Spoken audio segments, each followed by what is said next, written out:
اچھا، بسم اللہ الرحمن الرحیم. تو بات یہ ہے کہ جیسے کہ میں نے پہلے لیکچر میں کہا کہ نالج وہ قیمتی ہے جو ٹرانسفارمنگ ہو، جو بدل دے چیزوں کو، ہم کو بدل دے، دنیا کو بدل دے، معاشرے کو بدل دے. تو یہ کیسی نالج ہے، یہ کون سی نالج ہے؟ تو ایک ہمارے سامنے مشاہدے کی بات ہے کہ ایسا ایک نالج دی گئی تھی مسلمانوں کو، جس سے وہ خود بھی بدل گئے، یعنی وحشیوں کی طرح سے رہتے تھے اور مہذب ہو گئے، اور انہوں نے دنیا کو بھی بدل دیا اور ایک ایسی تہذیب اور معاشرہ قائم کیا جو 1000 سال تک دنیا پہ غالب رہا. انہوں نے کچھ ایسے کام کیے، کارنامے کیے جو آج بھی کسی نے نہیں کیے ہیں. جیسے کہ انہوں نے یہ بات تسلیم شدہ تھی کہ لوگوں کا خیال رکھنا یہ معاشرے کی ذمہ داری ہے.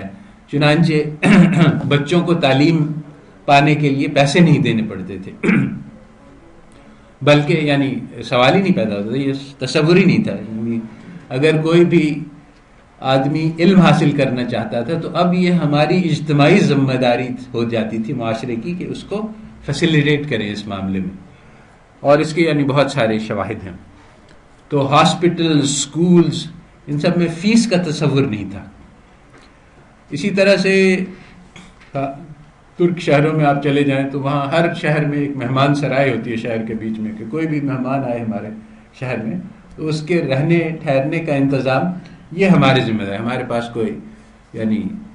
اور یہ تصور آج بھی ہے. میں پٹھان سے ملا، وہ کہنے لگا کہ مجھے بڑی شرمندگی ہے، میرے گاؤں میں ایک ہوٹل کھل گیا ہے، یعنی ہمارے یہاں مہمان نوازی کا ختم ہو گیا کانسیپٹ کے. ہم تو یہ سوچ بھی نہیں سکتے تھے کوئی مہمان ہمارے گاؤں آئے پھر ہم اس کو ہوٹل میں ٹھہرائیں. تو ایک ایسا معاشرہ قائم کیا اسلامک اسپین میں جہاں پہ سارے دین آتے تھے، برابر رہتے تھے، یہودی، عیسائی، اور سب کے ساتھ. یعنی قرآن ہمیں سکھلاتا ہے کہ ٹالرنس فار ایوری ون، اور تم ان سے بات کرو تو اچھی طرح سے بات کرو، یہ نہیں کہ ان سے مجادلے میں. تو یہ چیزیں ابھی تک کسی نے نہیں سیکھی. اسلام جس طرح سے اس نے سویلائزیشن کر کے دکھایا، حکومت کر کے دکھائی، اس کا کوئی نمونہ آج کہیں نہیں ملتا. اور یہ لوگ دعویٰ تو بہت کرتے ہیں ڈیموکریسی وغیرہ کا، مگر اس کی حقیقت سب کو معلوم ہے کہ. تو یہ ایک یعنی میں کہہ رہا ہوں کہ ایک نالج تھی جس سے انہوں نے، جس کے بڑے بڑے اثرات ہوئے، مگر وہ کیا نالج تھی وہ آج ہمارے پاس بھی نہیں ہے. تو جو نالج ہے اس کے بھائی میں کہہ رہا ہوں کہ فروٹس دیکھنے چاہیے کہ یہ نالج کیا ہے. یہ تو بعد میں ہم سیکھیں، اس نالج کے اثرات کیا ہیں یہ پہلے دیکھ لیں کہ یہ سیکھنے کے لائق ہے بھی کہ نہیں. تو یہ 20th سینچری ہے. It was the bloodiest century in human history. 50 million لوگ جو ہے وہ قتل ہوئے ورلڈ وار 1 اور ورلڈ وار 2 میں. اسی طرح سے یہ میڈلین آلبرائٹ ہے، اس کا انٹرویو میں پوچھا گیا کہ بھئی عراق میں 500,000 چلڈرن مر گئے، تو کیا تمہارے خیال میں واز دس ورتھ اٹ، یعنی this is a price that you had to pay to achieve American foreign policy goals, is it worth it? یعنی کوئی بھی ایسا گول ہے جس کے لیے 500,000 بچوں کو قتل کر دیا جائے تو وہ ورتھ اٹ ہو؟ تو اس نے کہا کہ ہاں اٹ واز ورتھ اٹ. اب یہ سوچنے کی بات ہے کہ یعنی کوئی انسان ایسی بات کر سکتا ہے یا یہ درندگی کا نمونہ ہے. اب دیکھیں یہ عراق کو جو تباہ کیا گیا ہے تو اس میں ہسپتال، بجلی، پانی سب کچھ ختم کر دیا. کیوں؟ کیونکہ یہ بیکٹل کارپوریشن ہے اور بہت سارے اور اس قسم کے ہیں، وہ یعنی گدھ کی طرح سے انتظار کر رہے تھے کہ یہ مرے تو اس کے ہم لوگ گوشت نوچیں. تو انہوں نے پہلے سے عراق وار سے پہلے سے ان کو کانٹریکٹ ملے ہوئے تھے کہ فار ریکنسٹرکشن آف عراق، کہ وہ جائیں گے جب ہم ہسپتال دوڑیں گے تو ہمیں جا کے پھر سے بنانا ہوگا. اور اس کا یہ ہے کہ ہمیں پیسے کہاں سے ملیں گے؟ تو اس کے عراق رچ کنٹری ہے، اس کے پاس تیل ہے، وہ تیل سے ہمیں پیسے دے گا. تو یعنی عقل حیران ہے کہ کوئی انسان ایسے کیسے سوچ سکتا ہے. ایک جرنلسٹ نے کتاب لکھی ہے the best and the brightest. اس نے کہا کہ ہمارے ییل اور ہارورڈ کے بزنس اسکول کے جو گریجویٹس ہیں، جس میں سے میکنمارا بھی ہے، انہوں نے جب ویتنام وار لڑی تو اس میں انہوں نے ایسی درندگی کی حرکات کی کہ سوچا بھی نہیں جا سکتا ہے. ابھی بھی ایک سینیٹر ہے جس نے جا کے اپنے ہاتھ سے نہتے یعنی عورتوں کو بچوں کو قتل کیا تھا اور درندگی کے ساتھ سفاکی کے ساتھ، اور وہ سینیٹر بن گیا ہے. تو یہ جو نالج ہے یہ پیس نہیں پروڈیوس کرتی ہے، یہ بات ہم کہہ سکتے ہیں کہ جنگیں چل رہی ہیں. تو جو ویسٹرن نالج ہے اس سے دنیا میں امن امان نہیں قائم ہوا ہے، اور یہ دلوں میں ہمدردی نہیں پیدا کرتی ہے. اسی لیے ہم دیکھ سکتے ہیں کہ اس وقت جو ہو رہا ہے وہ یعنی تو اس نالج سے، ویسٹرن نالج سے ہمیں کوئی یعنی دنیا بدلنے میں فائدہ نہیں ہو سکتا، کیونکہ یہ اس کے اثرات ہمیں نظر آ رہے ہیں. تو اب وہ کون سی نالج ہے جو کہ دنیا بدلنے میں فائدہ مند ہے؟ تو اب اس نالج تک پہنچنے میں اب ہم لوگ زیرو پہ نہیں رہے. اگر زیرو پہ ہوتے تو اس نالج تک پہنچنا آسان ہوتا. اب ہم لوگوں نے بہت سارا زہر نگل لیا ہے. اب پہلے ہمیں وہ ان لرننگ کرنی ہوگی، تب جا کے ہم زیرو پہ پہنچیں گے، تب جا کے ہم صحیح نالج سیکھ سکتے ہیں. تو سب سے پہلی جو متھ ہے جو ہم لوگوں کو سکھلائی گئی ہے وہ یہ ہے کہ یہ دنیا جو ہے یہ مٹیریل ورلڈ ہے، یہ پتھروں اور اس سے بنی ہوئی ہے، دیواروں سے. تو بات یہ ہے کہ یہ دنیا ہماری ایک خیال کی دنیا ہے، یعنی جس دنیا میں میں رہتا ہوں، جس دنیا میں آپ رہتے ہیں، اس میں 10% حصہ مٹیریل ہے اور 90% حصہ جو ہے وہ آئیڈیاز کا ہے. میری دنیا میں رسول اللہ صلی اللہ علیہ وسلم آئے تھے مگر میں نے کبھی نہیں دیکھا، اور یہ کوئی مٹیریل ایونٹ نہیں ہے. میری دنیا میں ورلڈ وار 1 ہوئی، ورلڈ وار 2 ہوئی، ہیروشیما ہوا، ناگاساکی ہوا، قائد اعظم آئے، ویتنام وار ہوئی. یہ ساری چیزیں مجھے بتلائی گئی ہیں، میں نے خود سے تو نہیں دیکھی. تو اگر یہ ہسٹری ہم بدل دیں تو جس دنیا میں میں رہ رہا ہوں وہ بدل جائے. بعض لوگوں کو یعنی بڑا حیران ہوتی ہے کہ یہ پاکستان جو ہے جس میں ہم رہ رہے ہیں یہ تو سالڈ مٹیریل آبجیکٹ ہے، اس میں کراچی ہے، اور اس میں نہیں. Pakistan is just an idea. یہ آئیڈیا ہے، اور اگر ہم اس آئیڈیا کو آج ختم کر دیں، آج ویسے تو یہ بہت آئیڈیلسٹک ہے ہم مگر لوگ پرپوز کر رہے ہیں کہ اب سے ہم یہ نیشنز ختم کر دیں گے، ساری انسانیت ایک ہو جائے گی، اور تو پاکستان ختم ہو جائے گا. اگر ہم اپنا آئیڈیا بدل دیں، پاکستان، انڈیا، سارے ملک ختم ہو جائیں، 1 سیکنڈ میں ختم ہو جائیں اگر ہم سب اس پہ ایگری کر لیں. تو یہ دنیا جو ہے یہ آئیڈیاز کی دنیا ہے، یہ مٹیریل کی دنیا نہیں ہے. اور یہ دنیا کیا ہے؟ اس میں جو سب سے اہم اور سب سے قیمتی چیز ہے وہ انسان ہے. تو اب دنیا بدلنا ہے تو سب سے پہلے ہمیں اپنے آئیڈیاز بدلنے ہوں گے، اور اگر ہم دوسرے کے آئیڈیاز بدل سکتے ہیں تو دوسروں کی دنیا میں بدل سکتے ہیں. تو یہ آئیڈیاز بدلنا جو ہے وہ اس طرح کی ایفرٹ نہیں ہے کہ فیکٹری بنانا. ہم سمجھ رہے ہیں کہ دنیا بدلنے کے لیے ہمیں فیکٹریاں بنانی ہوں گی اور ٹیکنالوجی امپورٹ کرنی ہوگی. نہیں، ہمیں انسان بدلنا ہے، اپنے خیالات بدلنے ہوں گے اور دوسروں کے خیالات بدلنے ہوں گے. تو زندگی ہمیں ایک ہی بار ملتی ہے، اس کو کہتے ہیں YOLO, you only live once. مگر اس کو غلط بتلایا گیا ہے، یعنی اس کو جو اہل مغرب سکھلاتے ہیں کہ یو اونلی لیو ونس، اس معنی کہ چانس لو، مرضی کرو، مستی کرو. تو چنانچہ ابھی چند یعنی تھوڑے 1 سال 2 سال پہلے ایک آدمی تھا، وہ نشے میں تھا اور گاڑی کو 120 میل پہ چلا رہا تھا، اور وہ لکھ رہا تھا کہ اور گوئنگ اراؤنڈ بلائنڈ کر کے you only live once, YOLO, میں یہ کر رہا ہوں. اور ٹویٹر پہ اس نے ٹویٹ کیا اور اس کے اگلے لمحے میں اس کی ٹکر ہوئی اور وہ مر گیا. تو بات یہی ہے کہ یعنی وہ لوگ مطلب یہ ہے کہ بھائی ایک ہی زندگی ہے، قیمتی ہے، اس کو سوچ سمجھ کے خرچ کرو. یہ نہیں کہ جو مرضی آئے کرو، سوچو کہ کیسے زندگی گزارنی چاہیے. ایک بہت ہی انمول خزانہ ہے جو ہمیں ملا ہے، تو اس کو ایسے ہی لٹا دو، یہ تو بے وقوفی کی بات ہے. اس کو یعنی جب ایک انمول خزانہ ہے تو اس کو صحیح طرح سے سمجھ کے، سوچ سمجھ کے خرچ کرنا چاہیے. تو قرآن ہمیں سکھلاتی ہے کہ انسانوں کے اندر انفینٹ پوٹینشل ہے، کیونکہ ایک انسان کی قیمت ساری دنیا نہیں ادا کر سکتی ہے. مگر یہی ہے، اس کو سمجھ میں نہیں آتا کہ ایک انسان اور 1000 انسان، لاکھ انسان کیسے برابر ہو سکتے ہیں. تو سمجھ میں کی بات یہی ہے کہ پوٹینشل کے اعتبار سے یہ کہا جا رہا ہے کہ ہر انسان کے اندر یہ پوٹینشیل ہے کہ وہ ملائکہ سے بھی آگے بڑھ جائے، اور اس صورت میں وہ سارے انسانوں کی زندگی سے زیادہ قیمتی ہوگا. اگر پوٹینشیل نہیں ریئلائز کیا تو کوئی بھی اس کے اندر قیمت نہیں.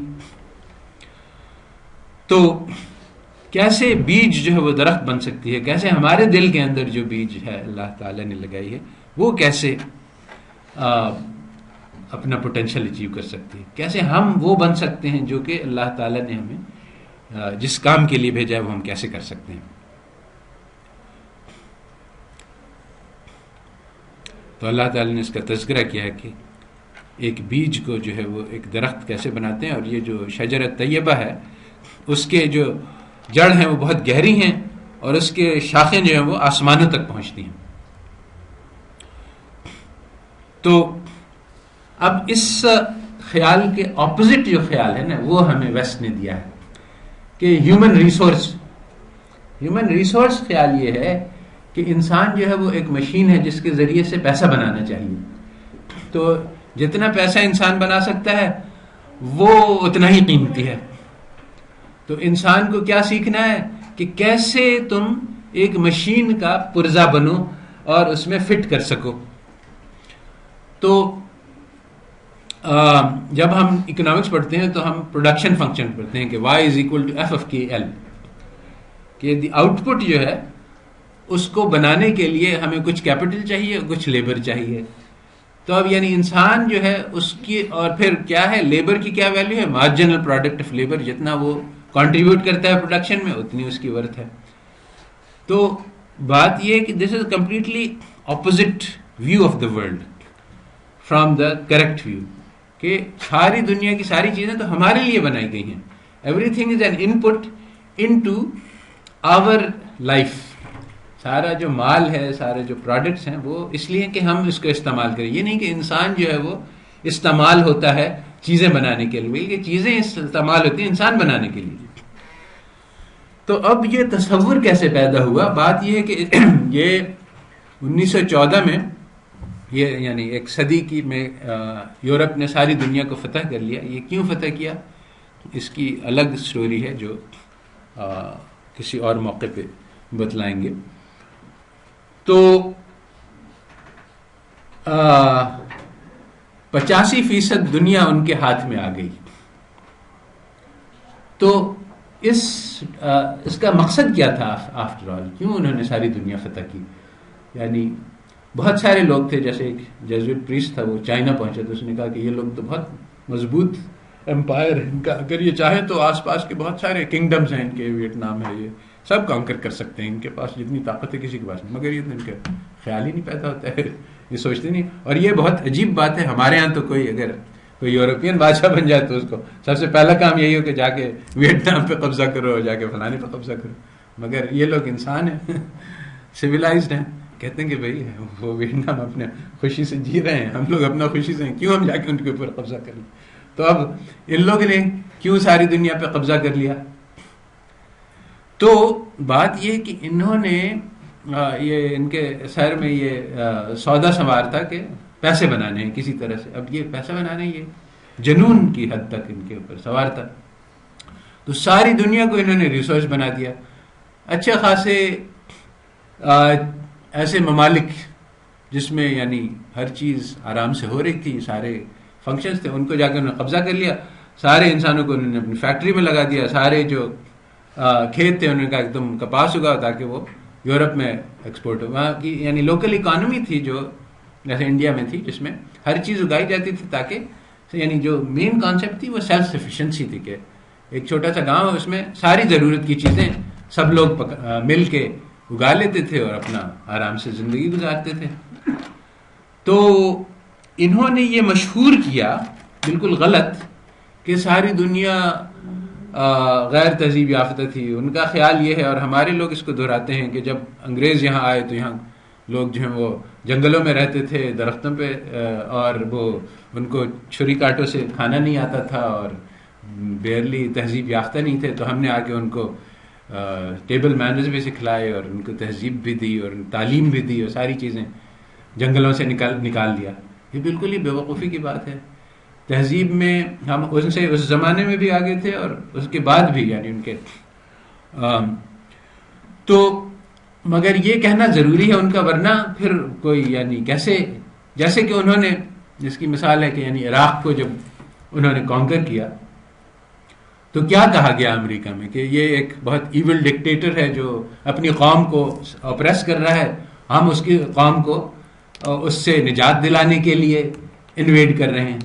اور کیا کہا کہ اس کے پاس ویپنز آف میس ڈسٹرکشن ہیں جس سے وہ ساری دنیا پہ حملہ کر سکتا ہے، تو ہم ساری دنیا کو بچانے کے لیے اس پہ حملہ کر رہے ہیں. اور یہ کہ ہم جب جائیں گے تو وہاں ہم ڈیموکریسی اور گفٹس اور بینیفٹس آف ویسٹرن سویلائزیشن لے کے جائیں گے. چنانچہ جو سولجرز گئے وہ بیچارے خود امریکن سولجر وہ بھی اسی دھوکے میں تھے، چنانچہ انہوں نے جا کے وہاں کی عوام کی مدد کرنے کی کوشش کی تو اوپر سے آرڈرز آ گئے کہ بھائی یہ ہمارا مقصد نہیں ہے، تو ہم کہنے کی بات تھی تم کیوں دھوکے میں آ گئے. وہاں بڑے بڑے لوگوں نے کہا تو یہ جا رہا ہے کہ ہم لوگ یہ ڈیموکریسی وغیرہ، مگر اصل مقصد ہے کہ عراق کے تیل پہ قبضہ کرنا. تو جس طرح سے یعنی انہوں نے دعوے بڑے بڑے کیے اور حقیقت کچھ اور تھی، اسی طرح سے انہوں نے دنیا پہ قبضہ کرنے میں جو دعوے کیے وہ کچھ اور تھے اور جو حقیقت تھی وہ کچھ اور تھی. تو بس یہ جو جذبہ ہے نا کہ سب چیزیں جو ہیں وہ ایک ریسورس ہیں اور اس کے ذریعے سے پیسہ بنانا ہے، یہی جنون ہمارے اندر بھی پیدا ہو گیا ہے. اب ہم لوگوں کو بھی یہ مسلمان بچوں سے پوچھو کہ بھائی زندگی کا مقصد کیا ہے تو وہ کہے گا کہ مقصد پیسہ بنانا ہے، کیونکہ حالانکہ this is totally stupid nonsense. تو ہم لوگ جو ہماری جو غلامی ہے وہ یہ نہیں ہے ایک فزیکل کہ وہ آ کے فوج لے کے ہمارے اوپر سوار ہیں اب، بلکہ ہماری غلامی جو ہے ذہنی غلامی ہے. ہم خیالات کے غلام ہیں کہ ہمیں یہ بتلایا گیا ہے کہ ہم لوگ کموڈیٹیز ہیں جو مارکیٹ میں بیچنے کے لائق ہیں، تو اور ہم نے اس کو تسلیم کر لیا. ہر انسان اپنی قیمت خود سیٹ کرتا ہے. تو ہم نے بتلایا گیا کہ اگر کوئی تمہیں کہے کہ تمہیں 1.5 لاکھ تنخواہ دوں گا یا 3 لاکھ تنخواہ دوں گا تو پھر تم اس سے یہ مت پوچھو کہ تم مجھ سے کیا کرواؤ گے، بس پیسے مل گئے جو مرضی ہے کروا لو، قتل کروا لو، جو کچھ. اور ایسا ہوتا ہے لوگ کرواتے ہیں. چنانچہ ایک آدمی چلو تو انہوں نے یہ بتلایا کہ سب انسانوں کو ایک ہی طرح سے تربیت کی کہ وہ ریپلیسبل پارٹس بن جائیں، ایک نکل گیا تو دوسرا نکل گیا، سب کی ایک ہی لائن پہ تربیت. اصل بات یہ ہے کہ انسان بہت قیمتی ہے، ہر انسان جو ہے وہ یونیک ہے. یعنی 2 بھائی ہیں آئیڈینٹیکل ٹوینس ہیں، یعنی اگر وہ جڑواں ہیں اور ایک جیسے ہیں پھر بھی ان کی زندگی جو ایک دوسرے سے اتنی فرق ہے کہ سوچا نہیں جا سکتا ہے.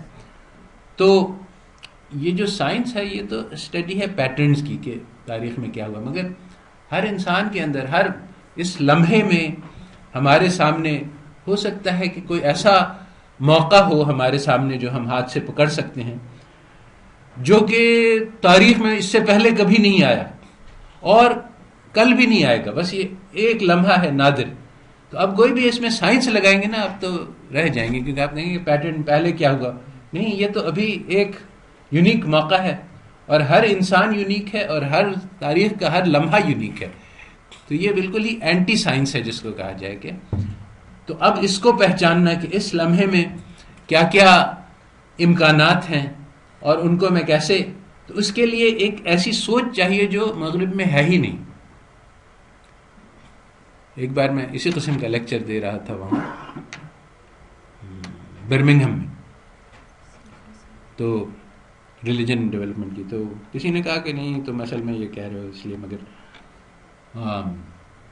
مغرب میں ہمارے سوشل سائنس میں بہت ساری چیزیں ہیں، ساری تم نے نہیں دیکھی ہیں، اس میں کہیں یہ بھی آ جائے گا. تو میں نے مطلب کہ پوچھا کہ اچھا یہ بات کہیں پہ ہے اس کا کوئی کہ یہ یونیک، کیونکہ سارا جب سائنس کا لفظ ہم نے کہا تو science is always about patterns کہ پاسٹ میں کیا ہوا.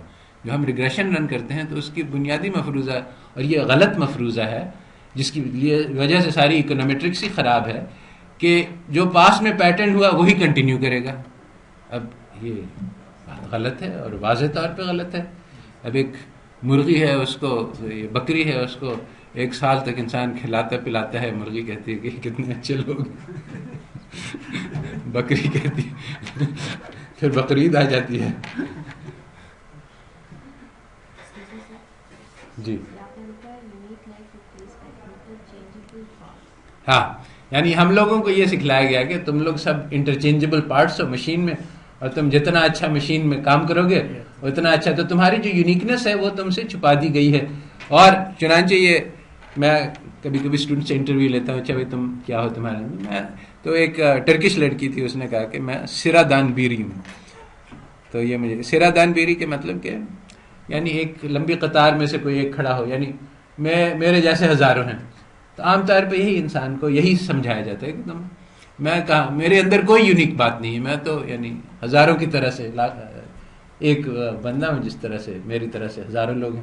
ویسے ہی تاکہ تم لوگ اپنی قیمت نہیں پہچان سکو، کہ ہر انسان کی قیمت جو ہے وہ ساری دنیا نہیں ادا کر سکتی. اگر تم یہ پہچان گئے تو تم ان کی فیکٹریوں میں چھوٹے سے پیسے کے لیے نہیں کام کرو گے. یہ کیپٹلزم کا سارا سسٹم ہی فیل ہو جائے گا اگر تم پہچان گئے کہ تم کون ہو، تمہیں کس لیے بھیجا گیا ہے. تو پھر ہم کیسے اپنی اندر جو صلاحیت اللہ تعالیٰ نے جس کے ساتھ بھیجا ہے، جو ہمارے اندر اس کو ڈیولپ کر سکتے ہیں؟ تو پہلی سٹیپ یہی ہے کہ یہ زہریلے خیالات ہمارے دماغ میں بھرے گئے ہیں، اور وہ بے شمار ہیں، میں نے تو صرف چند اشارتاً کہے ہیں، ان کو اپنے دماغ سے نکالنا. اور یہ کوئی آسان بات نہیں ہے، کیونکہ یہ بہت گہرے روٹس جڑ پکڑ چکے ہیں. تو یہ یو اونلی لیو ونس کو انہوں نے جو مس انٹرپریٹ کیا ہے کہ اس کے معنی کہ تم بیوقوفوں کی طرح سے حرکت کرو، یہ نہیں ہے، بلکہ اس میں یعنی پہچانو، سمجھو کہ ایک ہی موقع ہے، اس کو اگر ضائع کر دیا تو دوسرا چانس نہیں ملے گی، اس لیے اس کو بہت اچھی طرح سے سوچ سمجھ کے اس کو زندگی کو خرچ کرو. اب جو ایک اور دھوکہ بہت بڑا ہے، یہ آخری بات ہے میرے خیال میں، نہیں ایک ہے، کہ ہم لوگوں کو یہ بتلایا گیا کہ بھئی یہ جو انجینئرنگ ہے، ڈاکٹری ہے، میتھمیٹکس ہے، کیمسٹری ہے، اس کو سیکھنے کے لیے ایک زندگی لگتی ہے. چنانچہ میں نے ایک زندگی لگائی ہے اکنامکس سیکھنے میں، اور یعنی 16 to 20 ایئرز میں پی ایچ ڈی ہوتا ہے، مگر پی ایچ ڈی پہ کام ختم نہیں ہوتا ہے، تعلیم جو ہے اس سے آگے بھی بڑھتی ہے.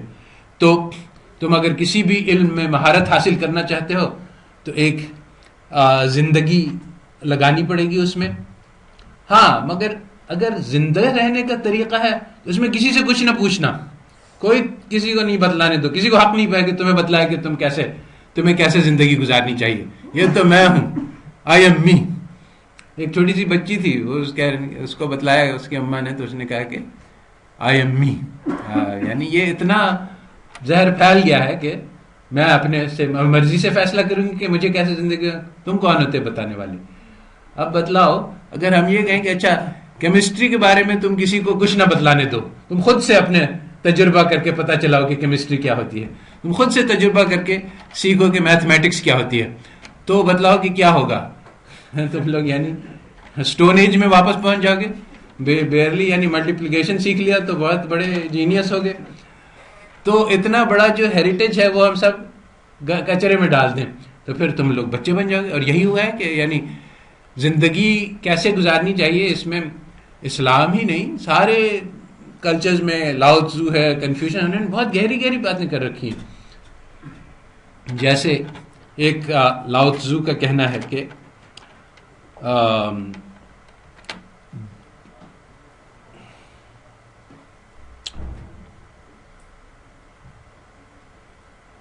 کانفیڈنس پیدا ہوتا ہے انسان کے اندر اگر دوسرے لوگ اس سے محبت کریں، اور ہمت پیدا ہوتی ہے، کرج، اگر وہ دوسروں سے محبت کرے. اب یہ گہری بات ہے، اس میں اس کو سوچنے سمجھنے، اس پہ عمل کرنے سے انسان جو ہے وہ کچھ بن سکتا ہے. اور اس طرح سے خزانے پڑے ہوئے ہیں. اور یہ اصل میں مکالے نے کہا تھا کہ سارا جو لٹریچر ہے سنسکرت میں اور عربک میں سب کو جمع کر دو تو ایک یورپین کے ایک بک شیلف میں جو کتابیں ہیں نا وہ اس کا مقابلہ نہیں کر سکتی. ساتھ ساتھ اس نے اسی پیراگراف میں جو اس کی اسپیچ ہے اس میں کہتا ہے کہ مجھے عربک نہیں آتی ہے. تو یعنی بے وقوفی کی انتہا. اور بات یہی ہے کہ جو یورپین کی کتابیں ہیں وہ آپ کو یہ سکھلا دیں گے کہ الیکٹران کیا ہوتا ہے اور کوادریٹک ایکویژن کیا ہوتا ہے، مگر انسان کیا ہوتا ہے یہ نہیں سیکھ سکتے آپ وہاں سے. اور اصل چیز جو ہے وہ انسان کیا ہوتا ہے، چونکہ انہوں نے کبھی سیکھا ہی نہیں. I don't know Arabic, I don't know what human being is. تو اس لیے ان کو پتہ ہی نہیں چلا کہ یہ علم کتنا قیمتی ہے. تو بات یہ ہے کہ سارے یورپ کا سارا کتابیں جمع کر دو تو تو ایک ہمارے دین کی اچھی کتاب کا مقابلہ نہیں کر سکتے جب یعنی اس مسئلے کے بارے میں کہ انسان کیا ہوتا ہے اور ہم انسان کیسے بن سکتے ہیں. تو اب یہ بات ہے کہ ہمیں یعنی انسان کیسے بنتا ہے، تو یہ ایک زندگی بھر کی محنت ہے. یہ نہیں ہے کہ کوئی مجھے کچھ نہ بتائے میں اپنے خود سے سیکھ لوں گا. اگر ایسا کریں گے تو جس طرح سے ایک بچہ اگر اس کو کہیں کہ وہ تم خود سے میتھمیٹکس سیکھو تو وہ 2+2 = 4 2 ڈیجٹ ملٹیپلیکیشن سیکھ لے تو بہت بڑا جینیس ہوگا. اسی طرح سے ہم اگر زندگی سیکھنے گزارنے کا طریقہ خود سے سیکھنے کی کوشش کریں گے تو بچپن سے آگے نہیں بڑھ پائیں گے. تو ساری زندگی کی محنت اور پھر اس میں ایک جدوجہد چاہیے. اللہ تعالیٰ کہتے ہیں کہ سب سے پہلی بات یہ ہے کہ جو ٹرانسفارمیٹیو نالج ہے وہ دل تک پہنچتی ہے، تو ہم پہچان سکتے ہیں آسانی سے کہ وہ کون سی نالج ہے جو قیمتی ہے. وہ قیمتی نالج ہے جو دلوں کو اثر کرے. اور پھر اللہ تعالیٰ کہتے ہیں کہ والذین جاہدوا فینا لنہدینہم سبلنا، کہ وہ لوگ جو محنت کریں گے میرے اوپر میں ان کو راستے دکھاؤں گا. تو میں بغیر محنت کے نہیں ہے، بس لکھ پڑھ کے ہم نے سمجھ لیا، واز سن لیا، اس سے کوئی کام نہیں بنے گا. ہمیں ایکچولی امپلیمنٹ کرنا ہوگا. اور یہ امپلیمنٹیشن آسان نہیں ہوتا ہے کیونکہ انسان کا نفس اس میں مانع ہوتا ہے. کیونکہ جو محنت ہے، جدوجہد ہے، قربانی ہے، یہ سب مجاہدہ چاہتی ہے. اور آج جو سب سے بڑا دین ہے جو اسلام کے مقابلے میں کھڑا ہے وہ عیسائیت نہیں ہے، یہودیت نہیں ہے، سب ختم ہو گئے. جو سب سے بڑا دین ہے آج نفس پرستی کا دین ہے، جو ہر جگہ سکھلایا جا رہا ہے کہ مزہ زندگی کا یہی ہے یہی ہے زندگی مزے کے لیے، مزے لوٹو. تو اس کو یہ دین جو ہے یہ یعنی اس کا مقابلہ ہے کہ اپنے نفس کو، کہتے ہیں کہ نفس جو ہے وہ گھوڑے کی طرح سے ہوتا ہے. اگر آپ اس کو یعنی آپ کوچ بان ہیں اور نفس گھوڑا ہے، تو اگر گھوڑا جو ہے وہ قابو میں ہے تو پھر وہ آپ کو جنگل پہاڑ اپنی مرضی کی جگہ لے جائے گا. اگر آپ اس کو قابو میں لے آئیں تو پھر آپ اس سے سفر کر سکتے ہیں. تو ہمیں اپنے نفس کو قابو میں لانا ہے کہ اور یہ مشکل ہے. ہر وقت جو ہے وہ یعنی یہ جو دین چل رہا ہے اس وقت وہ یہ ہے نفس پرستی کا. جو تمہارے دل چاہتے ہیں وہی کرو اور کوئی چیز کو اس میں رکاوٹ نہ بننے دو، نہ معاشرے کو، نہ دوست احباب کو، نہ کوئی چیز کو. دس از دا بگیسٹ امپیریٹو کہ جو خواہش ہے اس کو پوری کرو.